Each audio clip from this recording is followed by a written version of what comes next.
Gure jarrerak adierazten dutela ikasi duguna, ez?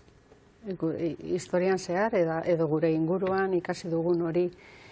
horrezegatik oso garrantzitsua da formakuntzan jarraitzea, ez? Eta adibidez, emakunden badugu programa berezi bat gizonduz izenekoa eta batez ere gizonei zuzenduta dagoena, zuk aipatu dituzun arlo horietan sakontzeko, formakuntza egiteko, hausnarketak egiteko gaiaren inguruan, zelan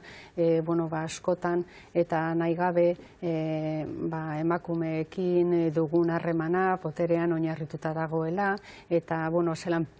gizonek pribilegio batzuk dituzte eta hauek albo batera utzi behar dituztela, eta horiek gauza guztiak barneratzeko, esan dodan bezala, hausnarketa egiteko gaiaren inguruan, zelan berdintasunean aurrera egiteko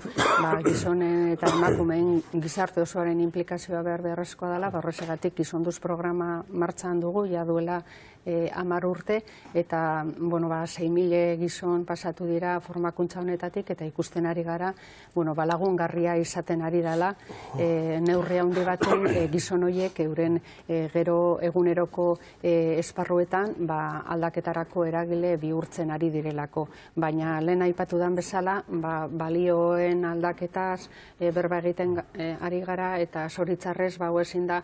gaubetik egunera aldatu, baina uste dut hori dela bidea, ez?